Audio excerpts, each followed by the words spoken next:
बिस्मिल्लाहिर्रहमानिर्रहीम, अस्सलाम वालेकुम व्यूअर्स। प्रोग्राम में खुशामदीद। मैं हूं हैदर हयात खान। मुल्क में इंतखाबात का ऐलान हो गया। अभी किसी भी वक्त इंतखाबी शेड्यूल का ऐलान हो जाएगा, लेकिन ऐसे में मुल्क की सियासत वो मुसलसल अदम इस्तेहकाम का शिकार है। और बिलखसूस अगर हम बात करें सूबा बलूचिस्तान की, तो यहाँ पर कई दहाइयों से सियासत अदम इस्तेहकाम का शिकार है। आज के प्रोग्राम में हम कौमी सतह की सियासत को और सियासी हालात को डिस्कस करेंगे और एक वे फॉरवर्ड भी तलाश करने की कोशिश करेंगे। फिर ये कि बलूचिस्तान के अंदर जो पॉलिटिकल इंस्टेबिलिटी है, ये कुछ चंद महीनों या चंद सालों की बात नहीं है, ये कई दहाइयों पर ये पॉलिटिकल इंस्टेबिलिटी मुहित है। उसकी रीजंस को एक्सप्लोर करने की कोशिश करेंगे। और सबसे बढ़कर बलूचिस्तान को लैंड ऑफ अपॉर्चुनिटीज कहा जाता है। मैं खुद इस वक्त बलूचिस्तान में मौजूद हूं, तो मुझे वाकईतन महसूस हुआ कि ये लैंड ऑफ अपॉर्चुनिटीज है, लेकिन सिर्फ इसलिए नहीं कि ये कुदरती वसाइल से माला माल है, ये मादनियात से माला माल है, इसलिए भी कि यहां पर जो अफसर तैनात होता है वो भी माला माल हो जाता है, उसके लिए भी अपॉर्चुनिटीज होती हैं यहां पर।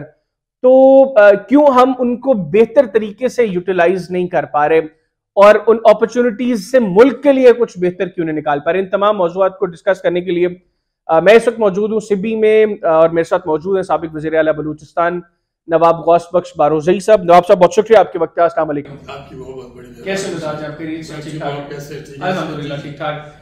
नवाब साहब, सबसे पहले तो इलेक्शंस का ऐलान तो हो गया 8 फरवरी के हवाले से। हमें कौमी सतह पर स्टेबिलिटी नजर नहीं आ रही। एक तो हम कहते हैं कि इलेक्शंस होंगे तो चले स्टेबिलिटी हो जाएगी, लेकिन इलेक्शन से पहले भी जो माहौल होता है, हमें वहां पर तल्खियां बहुत ज्यादा बढ़ी हुई नजर आ रही हैं। माहौल लग रहा है कि जैसे लोग शायद तैयार नहीं है किसी भी चीज के लिए। देखिए, सबसे बड़ा मसला जो इस वक्त पाकिस्तान सोसाइटी को है वो यही इंतखाबात है जी। अवाम का वोट, अवाम किसको चाहते हैं, उनको आगे लाने के लिए बहुत सारे मसाइल पैदा हो गए। अभी जैसे आपने फरमाया ना कि बलूचिस्तान लैंड ऑफ अपॉर्चुनिटी है, या मसाइल बहुत ज्यादा है, मसाइल भी हद से ज्यादा है। दुरुस्त फरमा। अच्छा, उसको ठीक करने के लिए कोई अच्छा डॉक्टर तो आया नहीं जो डायग्नोज करे, उसके बाद कुछ टेस्ट करे, उसके बाद फिर जो ना उसका इलाज करे। नहीं, ऐसे नहीं आया। जो भी आया अपने लिए कि what is in it for me, मैंने ये काम कैसे करना है कि ताकि मुझे ज्यादा फायदा हो, बाकी ठीक है मैं चला के जाऊंगा, साल 1.5 साल 2 साल रह के जिस पोस्ट पे है। फिर पॉलिटिकल लीडर्स भी यहाँ अमूमन स्टेबिलिटी इतनी नहीं रही, बहुत कम गवर्नमेंट्स हैं जिन्होंने अपना टाइम पूरा किया, पर फिर भी चल रहा है सिलसिला। देवबंद से हैदर खान आपको बताऊं कि पाकिस्तान सूबा बना है 1970 में, जब मार्शल लगा या खान वाला, उस वक्त जब 1 यूनिट तोड़ा गया तो बलूचिस्तान सूबा बना। तो इलेक्शंस हुए 70 के इलेक्शंस, आपको याद है, वो कानून साज असेंबली थी, वो उसने कानून साजी करनी थी, लेकिन due two reasons Pakistani politics का जो बदबख्ती है वो उसमें नजर आई। इस पाकिस्तान से एक पार्टी को सब वोट उन्हीं को मिले, सारी 151 आई थिंक, और एक पोस्ट एक एमएनए जो था वो बाद में डिप्टी प्राइम मिनिस्टर भी बने। तो वेस्ट पाकिस्तान में 4 सूबे थे, पंजाब से पीपल्स पार्टी को ओवरवेलमिंग मेजॉरिटी मिली, फिर बलूचिस्तान आज़ाद, और कुछ पार्टियों में, पुरानी पार्टियों में ये तसलसल है उसी पुरानी सियासत का, क्योंकि सियासत होती रहती थी। उस जमाने में सीटें तो थी यहाँ पे, लेकिन सूबा नहीं था मौजूद उस वक्त। तो पहली असेंबली जब आई 72 में, पाकिस्तान टूटने के बाद ईस्ट पाकिस्तान गया, हमसे बांग्लादेश बन गया, तो उसमें फिर यह है कि 2 मई 72 को नेशनल अवामी पार्टी उस जमाने में थी, नैप कहते थे उसको, और उसके साथ जमीयत उलमा इस्लाम जो थी अपने उस जमाने में फेद हो रही थी, क्योंकि तो उसमें फिर उनके 3 MPs थे जो कि मिले, नैप और क्या कहते हैं JUI, 3 इंडिपेंडेंट थे, जिसमें से एक नवाब बकर बुगटी के भाई थे, नवाज खान बुगटी, और चंगरान डोम की सरदार वो जो थे उनके दामाद भी थे। तो ये 2 आए थे। तीसरी की भी उन्होंने कोशिश की, फीमेल सीट एक थी, 20 का हाउस था, तो वो उसमें नाकाम हुए ड्यू टू रीजंस। तो बहरहाल ये है कि फिर उसमें से भी एक मौलवी साहब उस वक्त ही पिक गया, नवाब गौस बख्श रईसानी गवर्नर थे, तो एक मौलवी साहब थे वो बिक गए, और एक मौलवी साहब जो डिप्टी स्पीकर थे, बाद में उनका मर्डर हुआ, और मौलाना शमसुद्दीन। उसके बाद फिर वो तो दो यहाँ नैब के साथ रहे, और जो इंडिपेंडेंट्स थे नवाब साहब ने उनको कहा कि तुम वोट मत करो। नैब के 8 MP थे टोटल, 8 और 2 उसके क्या कहें जमीयत के जी हाँ। तो एक फिर वो शमसुद्दीन साहब गए हुए थे हज पे, उन्होंने वोट नहीं किया। एक के गवर्नर साहब ने उसको कब्जा कर लिया, वो उसी टाइम ही बिक गए। मतलब एक बचा जमीयत का वो थे, और 8 नैब के थे। 8 नैब में उसमें बाबा भी थे, तो ये 9 ये थे, और उस तरफ 8 अपोजिशन साइड पे 8 थे। तो वहां पे मुझे याद है अच्छी तरह से, जब हम बात कर रहे थे, बाबा से पूछ रहे थे, चचा मेरे बैठे हुए थे, वो बात कर रहे थे उससे, तो बाबा ने पूछा कि आपकी क्या पोजीशन है सीट की, लेडी सीट की। तो बाबा ने कहा कि हम 9 मीटिंग में बैठे हैं, और हम 9 उठ के वापस आ गए। हम 9 हैं, वो 8 हैं। तो अब ऐसा है कि दुआ करो कि कल हम ये 9 के 9 कम्पैक्ट रहे, तो हम जीते 9 और 8 का फैसला आएगा, क्योंकि तो जो 2 इंडिपेंडेंट्स है, अवर नवाज खान बुगटी और चाकर खान लोकी, वो वोट नहीं देंगे। तो तुम दुआ करो कि हम जीत जाए, क्योंकि शक मुझ पे किया जा रहा है सरदार अताउल्लाह खान मेंगल की तरफ से। उन्होंने कहा कि बारूजी वोट नहीं देगा। अब रीजंस मुझे पता है, अभी लंबी कॉल करे बात, तो अब ये मुझ पे शक कर रहा है। बाबा ने तो जरा डेरिवेटरी तरीके से कहा, तो अब दुआ करो कि ये 9 के 9 हम कॉम्पैक्ट रहे। अगर कोई और भी गया, मुल्ला भी गया दूसरा, तो ये शक मुझ पे कर रहा है। अताउल्लाह खान के बारे में कहा। फिर दूसरे दिन इलेक्शंस हुए, अल्लाह की मेहरबानी हुई, 9 और 8 का ही रिजल्ट आया। And your father was the first speaker. After that, my father became the first speaker. और फिर सिलसिला लंबा है। फिर गवर्नेंस का इशू उस वक्त भी था, जिस वक्त आप देख रहे हैं उस वक्त शुरू हुआ था, अब तो तनावर दरख्त बन गया। बिल्कुल, मतलब चीजें बेहतर नहीं हुई। अच्छा नवाब साहब, अभी हम देख रहे हैं कि एक पॉलिटिकल पार्टी कॉर्नर हो रही है, और एक तासुर है कि पाकिस्तान पीपल्स पार्टी और मुस्लिम लीग नवाज के लिए बहुत मुश्किल है कि उस तहरीक इंसाफ के इंतखाबी मैदान में मौजूदगी से वो कोई ज्यादा नंबर ऑफ सीट्स लेने में कामयाब हो जाए। अगर हम स्पेसिफिकली बलूचिस्तान को डिस्कस करें, यहाँ पे पब्लिक अप्रोच क्या है? क्या यहाँ पर भी हालात वही है कि अगर तहरीक इंसाफ के इंतखाबी निशान पर कोई उम्मीदवार खड़ा होगा तो लोग उसको प्रेफर करेंगे, कि यहाँ पर समहाउ पर्सनालिटीज मैटर करेंगी? पर्सनालिटीज तो हमेशा मैटर करती है, लेकिन अवाम उन पर्सनालिटीज के ऊपर हो गए। अब अवाम जानते हैं, लेकिन जैसे पर्सनालिटीज हैं, इसी तरह से अवाम में भी एक तबका ऐसा है जो चाहता है कि नहीं, जब सूरज है तो ठीक है, अंधेरा हो गया तो हमने फिर दूसरी तरफ चले जाना है, ऐसे ही होगा। लेकिन अगर elections as it spirit, elections कैसे होते हैं पॉलिटिक्स, अगर छोड़ दिया जाए तो कुछ रिजल्ट्स ऐसे आएंगे कि जो आपको हैरान कर देंगे यहाँ से भी। और इमरान का नैरेटिव जो है तो वो यहाँ लोगों में फैल चुका है। गो कि सियासी पार्टियां हैं, सियासी पार्टी कोई भी ऑर्गेनाइज भी नहीं है। अगर वो ऑर्गेनाइज है तो वो जो वाइट कॉलर क्राइम जिसको कहते हैं ना, यहाँ पे ट्रांसफर पोस्टिंग पे भी पैसे बनाते हैं लोग, यहाँ पे ठेकेदारी में भी पैसे बनाते हैं। जी वो तो मैं इसको तो मैं आगे चल के डिस्कस करूंगा। यहाँ पे तो बहुत कुछ तो बनाते हैं ऐसे जी। तो बनने के लिए फिर बहुत कुछ है, अपॉर्चुनिटी है। मेक है व्हाइल द सन शाइन्स, तो जब सूरज है जब तक हुकूमत जाएगी तो ठीक है जी। सियासत में जो अपडेट्स आई ना, अब तक कोई अच्छी अपडेट नहीं आई। ये सब हमेशा हैक भी हो सकता है। अच्छा, वैसे बलूचिस्तान ने गुज़श्ता चंद सालों में बड़ा की रोल प्ले किया है मुल्की सतह की सियासत पर। एक तो चले यहाँ पर पॉलिटिकल डायनामिक्स कुछ ऐसे रहे कि कोई भी पॉलिटिकल पार्टी एक लंबे अरसे तक अपने पंजे यहाँ पर गाड़ने में कामयाब नहीं हो सकी इक़्तिदार के ऐवानों में। यहाँ पर मतलब जमीयत किसी अरसे में स्ट्रांग रही तो पीपल्स पार्टी, उसकी भी नंबर ऑफ सीट्स काफी ज्यादा रही। फिर नून लीग ने भी यहाँ पर हुकूमत बनाई। 2018 में बलूचिस्तान अवामी पार्टी यहाँ पर बनी, और फिर खान साहब जिस वक्त उनके इक़्तिदार का खात्मा हुआ उसमें भी बड़ा रोल प्ले किया बलूचिस्तान से ताल्लुक रखने वाले सियासतदानों ने। अभी फिर एक मरतबा बड़ी डिवीजन हमें बलूचिस्तान की पॉलिटिकल फैमिलीज में नजर आ रही है। Even in Balochistan Awami party जो की रोल प्ले कर रहे थे इस पार्टी के अंदर, पॉलिटिशियंस की मैं बात कर रहा हूँ, मतलब they are divided. Abdul Quddus Bizenjo साहब, I think he has joined Pakistan Peoples Party. दूसरी तरफ अनवारुल हक काकड़ साहब is the current caretaker prime minister, but उनकी हमदर्दियां बहुत ज्यादा मुस्लिम लीग नवाज के साथ, इवन जाम कमाल साहब। तो बलोचिस्तान अवामी पार्टी का किस्सा खत्म, इट्स ऑल ओवर नाउ। हो सकता है कि उसको पेटेंट रखे किसी हद तक, मतलब who will lead Balochistan Awami party? कोई भी लीड कर सकते हैं। भुट्टी साहब, सरफराज, आई डोंट नो कि वो चलाएगा उसको या नहीं चलाएगा। जो उनको मिलेंगे क्या कहते हैं, उनमें जो अपडेट्स आएंगी तो वो उसी के थ्रू जाएंगे। इसमें ना अनवर काकड़ साहब वो पॉलिटिकल क्रिएशन नहीं है, वो सिस्टम के अंदर है, किसी हद तक वो जानते हैं कहाँ से। वो इंजीनियर की तरह कि ये बटन यहाँ से लगाएंगे तो वहाँ होगा, या मशीन का पुर्जा यहाँ से वहाँ उठा के लगा देंगे तो गलत हो जाएगा, ये ठीक करना। लेकिन मैं उनको एज सच पॉलिश पॉलिटिशियन नहीं समझता। मैं उनको एक क्या कहते हैं जी, अच्छा मैनूवरिंग करने वाला और सिस्टम को थोड़ा सा अपने फेवर में लाने के लिए, क्योंकि जब आप पावर सोर्स के साथ नजदीक होते तो आप कुछ कर सकते हैं, उनको तो हम नहीं करते। कोई भी पार्टी बनेगी उसमें जाएंगे।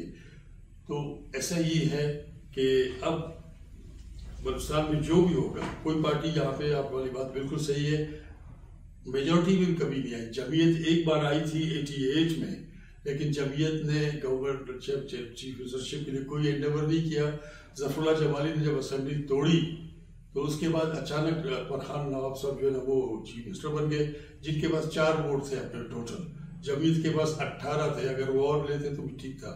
और नवाब साहब ने, मेरी शुरीद है कि उन्होंने सादा कागज पे दस्तखत करके दी, तुम जो चाहो करो, लेकिन ये नहीं आए। तो एनीवे नवाब साहब आ गए चीफ मिनिस्टर बन के। 90 में असम्बलियाँ टूटी, उसके बाद ये कि जनाब ठीक है, जो सूट करता है मुझे, जो मुझे फायदा देता है, फिर वहाँ ज्यादा भागना शुरू कर दिया। लेकिन नवाब साहब करंट पॉलिटिकल मतलब डायनामिक्स को देखते हुए आप समझते हैं कि बलूचिस्तान अवामी पार्टी का इंतखाबी सियासत में कोई रोल होगा? यहाँ पर चूंकि मुस्लिम लीग नवाज के लिए पंजाब आसान नहीं है इस मरतबा, पाकिस्तान तहरीक इंसाफ एक बहुत बड़ा चैलेंज है उनके लिए, एक बहुत बड़ा कह लें कि वो एक ऐसा रास्ते का कांटा है जो उनको मुसलसल टॉर्चर कर रहा है। सिंध में पीपल्स पार्टी समझती है कि हम रूरल सिंध में बहुत कंफर्टेबल हैं, अगर हमारे लिए तहरीक इंसाफ चैलेंज भी होगी तो वो अर्बन सिंध में होगी। तो वो समझते हैं कि इवन देन हम एक जो नंबर हमारा एक रवायती नंबर चलता आ रहा है, हम वो गेन करने में कामयाब हो जाएंगे सिंध में। अब वो समझते हैं कि हमने केपीके के अंदर अपने पंजे थोड़े से गाड़ लिए हैं। जनूबी पंजाब में कुछ पॉलिटिकल फैमिलीज मतलब 7-8 सीट्स तो चले उनकी ऑलरेडी हैं, इसके अलावा वो 7-8 सीट समझते हैं कि वो वहां पर भी जीतने में कामयाब हो सकते हैं। मसला आ जाकर है बलूचिस्तान से, पीपल्स पार्टी का भी पूरा जोर यहाँ पर है कि हम यहाँ से मैक्सिमम नंबर लें। सिमिलरली नवाज शरीफ साहब ने भी जब आकर पहला जलसा किया फिर तो खामोश हो गए, फिर उन्होंने अगर कह दें कि थोड़ा सा इलेक्शंस के हवाले से कोई हलचल की तो वो बलूचिस्तान से उसका आगाज किया उन्होंने। यहाँ पर करंट सिनेरियो में कौन कहां पर खड़ा है? आप अगर हम कौमी असम्बली की सतह पर बात करें तो 18 नशस्तें हैं, 18 में नून लीग कहां पर खड़ी है, पीपल्स पार्टी कहां पर खड़ी है, जमीयत कहां पर खड़ी है, बलूचिस्तान अवामी पार्टी कहां पर खड़ी है, या आजाद कहां पर खड़े हैं? मैं आपसे अर्ज करूं कि सब के सब जहां खड़े उनको पता है। ये ऐसा है कि बंदरबांट होगी, अगर बंदरबांट नहीं तो खैरात होगी कि आपको मैंने 2 पकौड़े दे दिए, छोटी सी रोटी का टुकड़ा दिया, किसी को कुछ दिया। यहाँ पे ये होगा ना, नून यहाँ से जीतती है। लेकिन रोटी के टुकड़े के साथ कोई मटन किसको मिलेगा? यहाँ पे मटन ही पकौड़े मिलेंगे, पकौड़े मिलेंगे। हाँ, मटन कोई किसी को नहीं मिलेगा, पकौड़े मिलेंगे, खा ले, उससे खैरात की बात है। अर्ज कर रहा हूँ आपसे कि ना पीपल्स पार्टी यहाँ पे बिल्कुल स्वीप करती है, ना उसका वो आता है, और ना ही जो है कॉमर्स पार्टी। आप देख लीजिए, बलूचिस्तान का मसला है, बलोच का मसला है, अगर वो कहते हैं वो यकसू नहीं है, मुख्तलिफ पार्टियां हैं, दर्द एक ही है, बलूचिस्तान का दर्द है इनको, तो एक हो जाए ना, यकसू हो जाए। पश्तून अगर है, पश्तूनों का मसला है तो उनकी लीडरशिप एक हो जाए। 2 पार्टियां 3 पार्टियां क्यों? इंटर पार्टी भी उनकी रिफ्ट्स भी बहुत ज्यादा है, बहुत सी टूट भी चुकी है इस वक्त भी। तो यहाँ पे एक अजीब किस्म का रिजल्ट आएगा। मैनेज करने के लिए मैनेजर्स को बहुत जोर लगाना पड़ेगा। क्या हो, जिद करने वाला भी कोई भी नहीं है जी, जिद कोई नहीं करेगा, सब के सब they will go with the flow. कुछ लोग हैं लेकिन वो भी सियासत में कौम परस्त भी रहे। यहाँ पे तो बड़ा मशहूर है, मैं तो चले फर्स्ट टाइम बलूचिस्तान आया हूँ जी, लेकिन पंजाब में बैठ के मुझे तो पता था कि बलूचिस्तान से ताल्लुक रखने वाले जो पॉलिटिशियंस हैं वो तो बड़ा रेजिस्ट करते हैं, उनकी विल पावर बड़ी है और वो तो जहाँ जो फैसला कर लें उस पर अटल रहते हैं। लेकिन जो यहाँ पर आकर मैंने चीजें देखी, मुझे तो लगता है कि यहाँ पर रेजिस्टेंस नाम की चीज ही कोई नहीं है, किसी की कोई विल पावर ही नहीं है। आप गुज़िश्ता 2 दहाइयों की सियासत देख लें तो कोई भी शख्स, मेरा ख्याल है कि मुसलसल 2 मरतबा किसी एक पॉलिटिकल पार्टी में यहाँ पर खड़ा नजर नहीं। वो देखिए ना, उनमें अपडेट्स आती रही है, घूमते रहे सारे सारे। आपको अगर नजर नहीं आई तो मैं आपके सामने मिसाल हूँ। मैं अपने इस्तेहकाम के साथ, अपनी सियासी सोच के साथ, अपनी कबायली क्या कहते हैं इज्जत के साथ, रिस्पेक्ट के साथ, मैं आप तो एक एक्सेप्शन है ना, बस एक्सेप्शन बात तो मेजॉरिटी तो नहीं कर पा रही। तो देखिए ना, मैं तभी तो मुझे अफसोस होता है कि अगर मैं कौम परस्त अपने आप को कहता हूँ, मैं सबका हूँ, इंसान हूँ, इंसान परस्त हूँ, तो सब कौमियतें आती हैं। सरदार अगर कोई है तो मैं अगर किसी से बरतर नहीं हूँ तो कमतर भी किसी का नहीं हूँ। बलूचिस्तान में, सिंध में, अफगानिस्तान से जो मेरी तारीख है, लेकिन ये कि अब आज के हालात में हम we did not go with the flow. अच्छा नवाब साहब, आप चूंकि बलूचिस्तान की स्पेसिफिकली सियासत को बहुत बेहतर समझते हैं, और हमारा अलमिया ये है कि एटलीस्ट मैं, जिस तरह मैंने बताया कि मैं पहली मरतबा बलूचिस्तान हूँ, तो हम लोग बलूचिस्तान के हालात से उस तरह वाकिफ नहीं है। यहाँ पर कुछ ऐसे नाम हैं, पॉलिटिकल ऐसे नाम हैं जो जिनकी हिस्ट्री बड़ी मुख्तलिफ यहाँ पर और वहां पर और है। मतलब नवाब अकबर भुट्टी साहब हैं या और बड़ी पॉलिटिकल फैमिलीज हैं। आप थोड़ा सा मुख्तसरन मुझे बता सकते हैं कि ये फैमिलीज माजी में कहां पर खड़ी थी, क्यों वहां पर इनको कुछ और बताया जाता है जबकि यहाँ पर इनकी हिस्ट्री और है, इन्होंने जो कुछ किया इस सूबे के साथ वो बड़ा मुख्तलिफ है उससे। देखिए, बलूचिस्तान पैदा हुआ 70 में, आप समझ लीजिए जो पॉलिटिकल वो है उसकी या पार्लिमानी जो तारीख है, 70 में जब सूबा बना, तब उसमें मैंने अभी आपसे पहले अर्ज किया कि 2 MPs नवाब साहब के इन्फ्लुएंस में थे, एक उनका छोटा भाई, एक उनका दामाद। वो उन्होंने वोट नहीं किया नेशनल अवामी पार्टी उस गवर्नमेंट के लिए जो बननी थी, लेकिन वही दोनों जो थे बाद में नैब की गवर्नमेंट में आ गए। सरदार अहमद नवाज खान जो थे वो वजीर खजाना थे शायद, जी हाँ, वो वजीर खजाना, और चकर खान लोकी एज MPA रहे उनके साथ, उनको कोई वो नहीं मिला, ओहदा कोई नहीं मिला।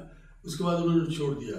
अब ये है कि नवाब साहब खुद भी नैब में नहीं थे, कॉम्प्रेस भी बोलते थे अपने आप को, कबायली सरदार भी, लोगों को कहना उनकी समझ और सोचे कि वो सबसे बड़े सरदार थे, ताकतवर सरदार। यस वो थी, लेकिन बहरहाल हिस्ट्री कुछ और है जिसको अगर कोई पढ़ेगा तो उनको पता चलेगा। सुई की वजह से उनकी वर्थ भी बढ़ गई, वहाँ से सुई गैस निकली, गैस जो निकली उस वजह से, तो उन्होंने भी पॉपुलर नेशनलिस्ट पार्टी, वो क्या कहते हैं, पॉलिटिक्स नहीं की। अब देख लीजिए, वो अपने आप को सियासी कवारा कहते थे कि मैं किसी पार्टी में नहीं हूँ। हुकूमत टूटी नैब की, नेशनल पार्टी की हुकूमत टूटने में उनका हाथ था। भुट्टो साहब कभी ना तोड़ते अगर अकबर खान अपना कंधा नहीं देते उसको। उसके बाद वो गवर्नर बने, गवर्नर्स रूल बना लगा यहाँ पे, ठीक है ना जनाब। तो उसके बाद फिर ये सिलसिले चलते रहे, वो भी उनका ख़ानदान भी सियासत करते रहे, मुल्ला उनके साथ कभी इधर कभी उधर, हर एक अपनी हाथ वो देखता था, फ़ायदा क्या है उस सब चला जाता था। अब उनकी फैमिली आप देख लीजिए, मुशर्रफ के साथ भी चल रही थी अपने तरीके से, और उसके बाद हर हुकूमत के साथ वो इन है। तो बलूचिस्तान के मसाइल के लिए उन्होंने कोई काम नहीं किया। ये है कि मसाइल का नाम लेके हम अपने आप को ठीक करते हैं। नवाब साहब, अख्तर जान मेंगल साहब और अनवारुल हक काकड़ साहब में अपैरेंटली लग रहा है कि चीजें एक रिफ्ट चल रही है दोनों के दरमियान। इवन जिस वक्त काकड़ साहब नॉमिनेट हुए उस वक्त भी आपको याद होगा कि मेंगल साहब ने खत पे लिखा नवाज शरीफ साहब को, और बाद में भी जो इस्लामाबाद में रूमर्स है वो ये है कि काकड़ साहब उनको कहने के सियासी इंतकाम का निशाना बना रहे हैं बलूचिस्तान में। मेंगल साहब आपको लगता है कि वाकई मजलूम है यहाँ पर? मेंगल से बहुत बड़े मजलूम यहाँ पड़े हुए जो लोगों को नजर नहीं आते। मेंगल साहब he knows how to play the game. वो साथ भी रहते हैं और ट्रिप भी करते रहते हैं जी। मतलब मेंगल साहब जो है वो बलूचिस्तान की MQM है। अब तो यही लगता है सी बात है, वरना तो अगर वो सही तरीके से चलते, थिंक लाइक्स के साथ चलते तो मैं भी उनका साथ देता। आपके ऊपर तो इल्जाम भी बड़ा है, आपने साथ बड़ा दिया उनका 2013। नहीं जी, वो तो इलेक्शंस मैंने कहा साफ और शफाफ, अगर वो शफाफ नहीं थे तो किसी और वजह से होंगे, कहीं से गंदगी आ गई होगी। लेकिन गवर्नर साहब ने तो आप पर इल्जाम लगा दिया है। गवर्नर साहब तो बादशाह आदमी है, उसने कहा कि 30 करोड़ आपने दिए पश्तूनख्वा को। पश्तूनख्वा तो पश्तूनख्वा तो मेरा गम है जी। पश्तूनख्वा ने मुझे कमजोर कर दिया सियासी तौर पे। पश्तूनख्वा वाले तो आपको नून लीग में लेके जा रहे थे। हाँ वो है जी, वो तो आपको पता है सर, मैं नहीं गया ना पश्तूनख्वा। वो एक नारा है उनका जी, बोलान था चित्राल, जुनूबी पख्तूनख्वा का नाम लेते। तो बोलान आप देख रहे हैं, ये एरिया आगे बोलान शुरू होगा। ये मैं यहाँ पे, मेरी फैमिली सदियों से यहाँ से गवर्न करती रही इलाके को, बहुत बड़े इलाके को। अब शिकारपुर सिंध और लाड़काना हैदराबाद और उसके अलावा हिंद तक भी जाती है बात, ठीक है ना साहब। लेकिन बार उन्होंने ही मुझे नुकसान दिया। गवर्नर साहब बादशाह आदमी है, वो फिर अब मेंगल साहब की पार्टी के भी हैं, मेरे बड़े अच्छे दोस्त हैं। मेरे वालिद पे बहुत मेहरबान भी होते थे, ठीक है जनाब। उन्होंने मुझ पर इल्जाम लगा दिया, उनकी मर्जी है। 30 करोड़ में अपने भाई को नहीं दे सकता था, इनको देता। तो काकड़ साहब में और मेंगल साहब में कोई रिफ्ट चल रही है? देखिए मेंगल साहब को बहरहाल काकड़ से बहुत बड़े लीडर है। काकड़ साहब लीडर नहीं है, इज ट्राइंग टू प्ले कि शायद कोई यहाँ पे वो सियासत में इन हो जाए। लेकिन काकड़ साहब को कोई पॉलिटिकल बैकिंग नहीं है, न इनकी फैमिली में कोई सियासत करते रहे आजकल के दौर में। बहरहाल वो आ गए हैं, खुशनसीबी से वो पाकिस्तान के प्राइम मिनिस्टर बन गए।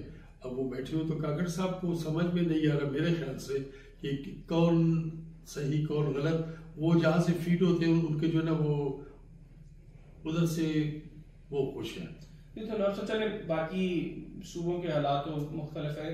बलूचिस्तान को तो काकड़ साहब को समझना चाहिए कि बलूचिस्तान के हालात क्या हैं।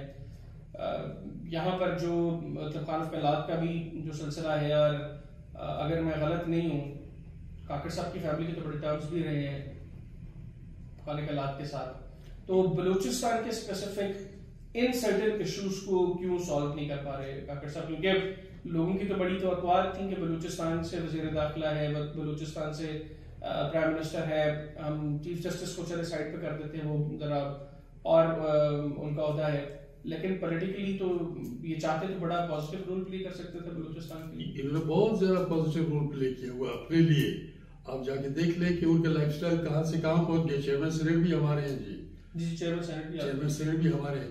बलूचिस्तान के लिए कोई फायदा नहीं हुआ। मैं बलूचिस्तानी हूँ, आप बलूचिस्तानी, और ये बलूचिस्तानी वो बलूचिस्तानी, जो उनकी फेवर क्या वो ठीक है, वो अपने काम तबा तत्ता है जी। रोटी हर कोई लगाता जा रहा है, ठीक है जी। लेकिन वो जो घर वाला बेचारा वो परेशान बैठे क्या होगा, इनका कोई भी फायदा नहीं हुआ। हाँ, नौकरी किसी को मिल जाएगी, किसी को कोई प्रोजेक्ट मिल जाएगा, इस तरह से चलेगा। लेकिन अवामुन्नास जो है ना, जिसके लिए क्या चाहिए, अवामुन्नास को एजुकेशन सबसे बड़ी चीज है। अगर एजुकेशन करेंगे आप तो लोग ठीक हो जाएंगे। हेल्थ चाहिए, इंफ्रास्ट्रक्चर चाहिए, रोड्स वगैरह। अगर आप ये सिलसिला करें, बलूचिस्तान के बारे में सोचें, बहुत दूर दूर आबादियां हैं, बहुत दूर दूर। रोड्स बनाने क्या फर्क पड़ता है, खर्चा ज्यादा आता है। वो MPS फंड और MNAs को और सेनेटर्स को जो देते हैं वो बंद कर दे, ये रोड्स बना दे। मॉडर्न दौर, कम्युनिकेशंस सिर्फ रोड ही है। रेलवे आप देख लेंगे, अगर अंग्रेज जो बनाई थी, बना के चले गए थे यहाँ से, बड़ी state of the art railway line है, वो तकरीबन खत्म है अभी इस वक्त। एयरपोर्ट्स है नहीं, CP का एयरपोर्ट है, वहां पे जेट नहीं उतर सकता। चीफ मिनिस्टर का वो सेस्ना उतरता है वहां पे, उसको ठीक कर दे। यहाँ से कोई ना कोई सिलसिला चले। तो कम्युनिकेशंस के मीज आवाम को चाहिए, आप अपने मरीज को उठा के दूर दराज से भी ला सके अस्पताल। तो यहाँ पे इंफ्रास्ट्रक्चर में कोई काम नहीं हुआ है। एक रोड है, काकड़ साहब की तवज्जो भी नहीं है। मैंने जो सवाल में भी आपसे पूछा कि खाने का लाभ के साथ भी इनकी फैमिली का एक एसोसिएशन रही है इनके फादर की, तो ये चाहे तो डेफिनेटली ये पॉजिटिव रोल प्ले कर सकते हैं। नहीं जी, ये इनमें एंड्योरेंस नहीं है, इनके अंदर वो जो शॉक लगते हैं तो फिर शॉक प्रूफ कोई इनके अंदर सिस्टम नहीं है। इनके फैमिली के टर्म्स नहीं थे जी। ये कलात में इनके वालिद नायब तहसीलदार थे, दादा शायद हकीम वकीम थे, तो वो खान साहब के लिए माजून शाजून बनाते थे, ठीक है ना जी। तो अब वो आगे उनको अल्लाह ने ऐसे दिए काकड़ साहब के जो दादा थे वो, ठीक है, जब वो हकीम थे जी, और उनके वालिद नायब तहसीलदार थे। हम चौकी में भी उनका रहा पोस्टिंग वगैरह। ये ऐसा जी पॉलिटिकल फैमिली नहीं है जी, ठीक है जी। हर आदमी की अपनी एक रिस्पेक्ट होती है। तो उनको जैसे पॉलिटिशियंस को दर्द होता है अवाम का, उनको अवाम का दर्द नहीं है। काकड़ साहब माशाल्लाह भी है कि हमारा अच्छा मॉडर्न फेस है, सूट और टाई पहन के जाते हैं जहाँ जाते हैं। तो हमारा मॉडर्न फेस है कि भाई बलूचिस्तानी जो है वो आसमाना नहीं है, वो नहीं है, कदीम नहीं है, और क्या कहते हैं जदीद है, एटपार है, टाई पहनने में भी और सूट पहनने में भी, जूते पहनने में भी तो ठीक है। बाकी ऐसे बलूचिस्तान के अवाम को तो बिल्कुल ही इतना ज़्यादा मुझे समझ में नहीं आता। पाकिस्तान को भी ऐसा कोई वो नहीं होगा। इनका सबसे बड़ा काम ये होता जब ये दरमियान में वो हो जाते हैं, क्या कहते हैं, बफर बन जाते हैं दोनों साइड्स के लिए। इलेक्शन करवाने हैं तो पॉलिटिकल विल के साथ आवाम को छोड़े वो किसको वोट देते हैं। पाकिस्तान का मुखालिफ कोई भी नहीं है। मुझे लेने मैंने जितनी तकलीफें सही है मेरे वालिद ने, उससे पहले अंग्रेज के ज़माने में भी मेरे अजदाद ने, 200 साल से हम नीचे ही नीचे हैं, हवा हमारे अगेंस्ट है। लेकिन हमने पाकिस्तान को कभी भी गलत नहीं कहा, क्योंकि मेरे दादा ने वोट दिया पाकिस्तान के लिए। जो मेरा दादा करके गया तो जाहिर है कि मैं उसके खिलाफ नहीं हो सकता। ये अगर चाहें, कागर साहब अगर हिस्ट्री में जाना चाहते हैं तो वो एक कम से कम जहाँ उनके ताल्लुकात हैं उनको समझाएं तो सही जनाब बतौर डॉक्टर कि ये ऐसे नहीं है, ऐसे ऐसे करें तो ठीक हो जाएगा। अब टाइम बहुत कम है, हमने अपने आप को भी दिखाना है कि हम ये हैं, हम लायक हैं, हम फायक हम कर सकते हैं। वजीर दाखिला हमारे बुट्टी साहब वो शायद कहीं गए थे बाहर, मुझे क्लिप याद आता है कि नवाब मगरिब मरी और इन्हीं बुट्टी साहब ने जब वजीर दाखिला थे उनसे जब उन्होंने सवाल किया खाना कलात के बारे में, तो बुट्टी साहब ने भी कहा कि कौन खाने कलात, नवाब मरी ने भी कहा। हालांकि बलोचों का तो बड़ा खाने कला थी और तो कोई बड़ा नहीं है, यहाँ पे नवाब सरदार है, अंग्रेजों के खिताब याफ्ता है। मैं अंग्रेज का खिताब याफ्ता नहीं हूँ, मैं पागल हूँ, अपने आप को नवाब कहता हूँ, बस ठीक है, कोई फर्क नहीं पड़ता। हिस्ट्री अगर आप पढ़ सकते हैं तो हिस्ट्री पढ़ लें, ठीक है जी। तो उन्होंने डेरोगेटरी अल्फाज इस्तेमाल किए खानफ कलात के लिए। खानफ कलात ये ना, उसको खानफ कलात ऐसे मैटर नहीं करेगा, पॉलिटिकली बिल्कुल वो कमजोर हो चुके हैं उनकी फैमिली भी, लेकिन खानफ कलात जो है ना वो तोता है बलूचिस्तान की जान जिसमें है, ठीक है ना जी। तो बलूचिस्तान का मसला खानफ कलात को जो उड़ाने वाले हैं वो देखना, सबसे बड़ा आपकी बात मैं समझ रहा हूँ जी। उन्होंने उनको बाहर भेजा, उन्होंने उनसे वो किया, वादा किया कि जो कुछ कहेंगे आप तो ऐसा करेंगे, यहाँ से विड्रॉ हो गए वो। मैंने कहा था एक बार तस्वीर थी, एक तरफ से चीफ ऑफ सारावान, एक तरफ से चीफ ऑफ जालावान, और उधर सरदार अख्तर जान, नवाब मक्सी और बाकी सब सरदारान जो जालावान और सारावान के थे, उन्होंने हाथ तो सारावान और जालावान वालों पकड़ मिलाए हुए थे, बाकी सबके भी हाथ ऊपर थे। तो मैंने कहा ये सब अपना हाथ नीचे कर दे तो खान साहब के हाथ भी नीचे आ जाएंगे। तो ले आए उनको, खान साहब आके यहाँ मैटर इतना पॉलिटिकली नहीं करेंगे, लेकिन वो ग्रिप खत्म हो जाएगी। पीपल्स पार्टी का एक बेहतरीन काम जरदारी से जो अच्छा काम हुआ, लेकिन वो हुआ तो इल विल में था, वो इल विल में हुआ था। 18वीं तरमीम में उन्होंने NWFP को KPK कर दिया। पहले पश्तूनख्वा के नाम से लोग कहते थे ये वो है, अब कम से कम वो KPK से नहीं उठती। पठान ये नहीं कहते कि हमारी शनाख्त खराब हो गई। पहले तो नॉर्थ वेस्ट फ्रंटियर प्रोविंस, अब ये कि पख्तूनख्वा का नाम रख रहे थे, मियाँ साहब का नहीं, उनको उधर भी वो नजर आया। फिर बाद उन्होंने नाम एडिशन की कि खैबर पख्तूनख्वा कर दे। चलो वो हुआ, कम से कम एक अच्छा काम ये जरदारी किया कि मतलब इसके ऊपर बात नहीं होती। अच्छा डॉक्टर साहब, अब आपको यहाँ पर बैठकर क्या लगता है, अगर हम 18 कौमी असम्बली की नशिस्तों पर बात करें, आप आज के हालात को सामने रखते हुए इन्हीं हालात में इलेक्शंस की तरफ हम चले जाते हैं, आपका ख्याल क्या है? नून लीग कितनी नशिस्तों पर यहाँ पर कामयाब हो सकती है? तहरीक इंसाफ कितनी नशिस्तों पर कामयाब हो सकती है आज के हालात को सामने रखते हुए? पीपल्स पार्टी कितनी नशिस्तों पर कामयाब होगी और दीगर हिस्से में कितनी नशिस्तें आएंगी? देखिए, किसी को 1 मिलेगी सीट, किसी को 2 मिलेगी। नून लीग क्योंकि अभी पहले से उनका की साइड गल हो गई है, नून लीग की बात हो चुकी है। वो खुद कहते हैं, वो अपने आप को खुद नंगा करने के लिए हम तो नहीं जीत सकते, लेकिन हमारी बात होगी, रेफरी हमारा वो करेगा, साइड लेगा। तो हो सकता है नून लीग को 3-4 सीटें मिल जाए, हो सकता है। फिर नेशनल पार्टी जो है अब्दुल मालिक डॉक्टर साहब की, वो भी कुछ एक आध सीट ले जाएगी। जमीयत भी 2-3 बल्कि उससे जमीयत और नून लीग मिलके यहाँ पे इलेक्शंस लड़ते नजर आ रहे हैं आप लोग? हाँ जी, वे आपस में वो कर, यानी इसका मतलब है कि मेजॉरिटी चंक ये ले जाएंगे, ये अलायंस ये ले जाएगा। डॉक्टर अब्दुल बलूच सब क्यों खामोश है? वो बड़े अरसे से उस तरह मंजर आम पर नजर नहीं आ रहे। मैं तो देखता हूँ कभी कभी क्लिप्स उनके या उनके फरमूदात देखता हूँ जी, वो तो है ही लगे हुए वहाँ पे कि कोई ना कोई सिलसिला हो। अब कि वो भी बड़े वो है, क्योंकि खुद जिस सीट पे बैठे हैं आपको पता है उस सीट में क्या किया आपने, क्या नहीं किया। तो एक साइकी है, एक नरेशन है हैदर खान कि खाता है तो लगाता है, लगाता है तो खाता है तो लगाता भी है। तो वो साइकी यहाँ पे भी आ गई, उन्होंने भी कुछ काम किए हैं।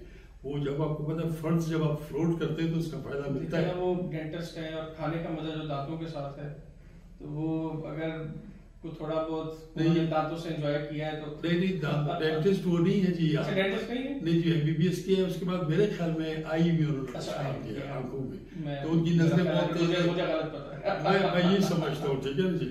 तो बहरहाल ये कि वो भी अच्छा डेंटिस्ट प्रेसिडेंट साहब है, प्रेसिडेंट साहब बिल्कुल बिल्कुल वैसे तो अच्छी बात है। सब के सब सिस्टम को जानते हैं, अपने लिए जानते हैं। आपके लिए जानू तब तो मजा तो आएगा। आपने कुछ स्पेशलाइजेशन की ना, देखिए वो डेंटिस्ट थे, वो प्रेसिडेंट बन गए, वो आई स्पेशलिस्ट थे, उन्होंने सब कुछ देखा और वो चीफ मिनिस्टर बन गए।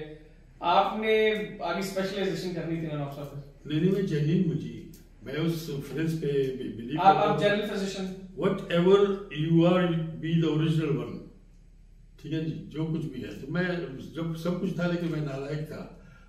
वो जो आजकल की अपडेट्स आती है मैं उनके ऊपर यकीन नहीं रखता था, यकीनन वो बिल्कुल गलत थी।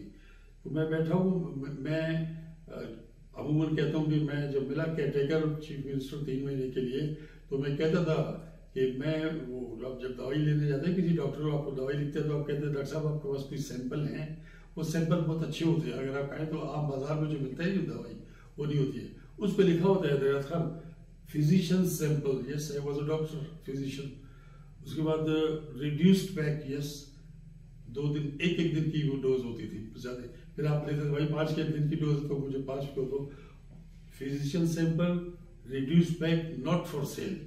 मैं बिका नहीं मैं बिकता तो मैं बहुत बड़ा डॉक्टर, उसका मतलब मेरी डायग्नोसिस भी अच्छी, मेरी ट्रीटमेंट भी अच्छी और प्रोग्नोसिस थोड़ी सी कमजोर, प्रोग्नोसिस कहते हैं रिकवरी को, मैं सिस्टम में फिट नहीं बैठा। अच्छा डॉक्टर साहब, आखिर में जो मैंने लैंड ऑफ अपॉर्चुनिटीज की बात की, यहाँ पर तो सुना है कि लोगों को 2.5 करोड़ की टेबल्स भी मिलती हैं और यहाँ पर 2-2 गाड़ियां भर के कैश भी लोगों के घरों में जाती हैं। यहाँ पर वजीर आला के जहाज में ड्रग्स भी स्मगल होती हैं, तो बड़ा कुछ होता है यहाँ पे।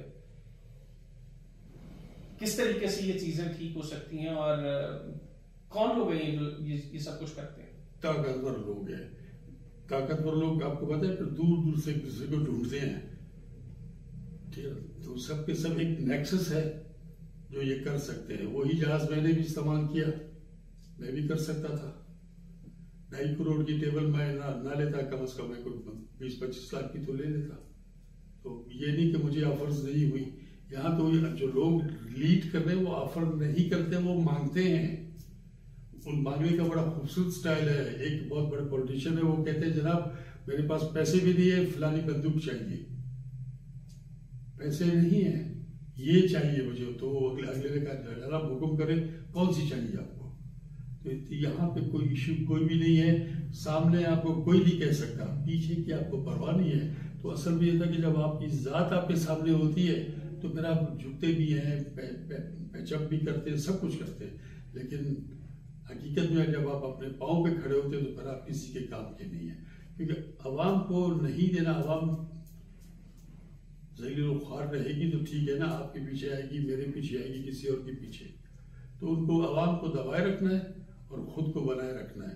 लोग बन चुके हैं जो लोगों का, मैं जानता हूँ ना जी, मैं जानता हूँ सबको, अपने को जानता हूँ तो दूसरों को भी जानता हूँ। अगर आप अपने आप को पहचानते हैं तो दूसरे इंसान को भी पहचान सकते हैं। तो उन्होंने खूब कमाया। आप 70, 71 के 72 से ले लें असेंबली से, जितने MPs बने हैं, जितने MNAs बने हैं, जितने सेनेटर्स बने हैं, तो आप उनकी लाइफस्टाइल को देख लेंगे, अपडेट्स कैसे आएंगे। पसमानदगी का शो करके, पसमानदगी का रोना रो के अपनी पसमानदगी दूर करते जा रहे हैं। मतलब यहाँ पे कह लें कि हर कॉन्स्टिट्यूएंसी में एक बुजदार साहब है। जो पसमानदगी की बात करके तो सब कुछ बेहतरीन करते रहा। बुजदार तो बेचारा चरवाहा समझे ना, बुजदार का मतलब है बकरियां रखने वाला। मैंने कहा था जब इमरान ने चीफ मिनिस्टर बनाया बुजदार साहब को, तो उसका वो बात नहीं कर सकते थे। मेरा अंदाजा ये, मेरी मुलाकात नहीं उनसे, ठीक है ना जी। तो मैंने कहा था कि एक करशन चंद्र का वो था अफसाना था, गम नदारी बुज बखर। अगर कोई गम नहीं है ना आपको तो मेरे एक बकरी खरीद दो। तो उसका फिर बड़ा जबरदस्त अफसाना है, वो उसको देखे तो पढ़ के हंसी से आप लोटपोट भी हो जाएंगे और क्लास कर रहे। तो मैंने कहा इमरान खान ने बुज नहीं खरीदी, बकरी नहीं खरीदी, तो पूरा बुजदार वो बुजदार मतलब क्या, बुजदार से भी ज्यादा यहाँ पे बुजदार दांत नहीं दिखाता था, आंखें नहीं दिखाता था। यहाँ पे आंखें दिखा के यहाँ पे बुजदार प्रो मैक्स है, बुजदार मैं नहीं कहूँगा, शेरदार कह सकता हूँ। शेर लोग हैं, आंखें दिखा के दांत दिखा के। शेर जब गरजता है आपने देखा है तो लेकिन साहब वो कहते हैं हाथी के दांत खाने की और दिखाने की होते हैं, शेर का भी यही हाल है।